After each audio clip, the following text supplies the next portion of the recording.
আজ তোমাদের শোনাবো হাজ্জাজ বিন ইউসুফের একটি ঘটনা। একবার হাজ্জাজ বিন ইউসুফ শহরের পথে একাকী ঘুরে বেড়াচ্ছিলেন। এ সময় এক বৃদ্ধের সঙ্গে তার দেখা। হাজ্জাজ তাকে কবরানো সম্পর্কে মন্তব্য করতে বললেন। বৃদ্ধ বলল, সৎবান্দাদের হত্যাকারী এই জালেমের উপর আল্লাহর অভিশাপ পড়ুক। অতি দ্রুত যেন আল্লাহ তার জীবন প্রদীপ নিভিয়ে দেন। হাজ্জাজ বিন ইউসুফ বললেন, তুমি কি আমাকে চিনো? বৃদ্ধ বলল, না, চিনি না। হাজ্জাজ বিন ইউসুফ বললেন, আমিই হলাম সেই হাজ্জাজ বিন ইউসুফ। বৃদ্ধের মাথা ভোঁ করে চক্কর দিয়ে উঠল।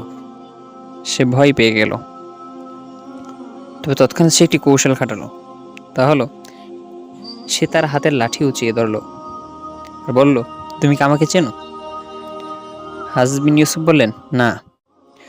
তখন সেই বৃদ্ধ বলল, আমিই হলাম সেই বিখ্যাত পাগল আবু সাউর। এ কথা বলে মুখে ফেনা তুলে লাঠি উঁচিয়ে ধরল, যেন হাজ্জাজ বিন ইউসুফকে এখনই সে বাড়ি মারবে, এমন একটি ভাব। সে এর দ্বারা পাগলামি জাহির করল।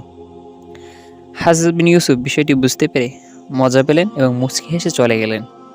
লোকটি এভাবেই তার বুদ্ধির দ্বারা বেঁচে গেল। অনেক সময় বিপদে পড়লে বুদ্ধি খাটিয়ে বেঁচে যাওয়া যায়।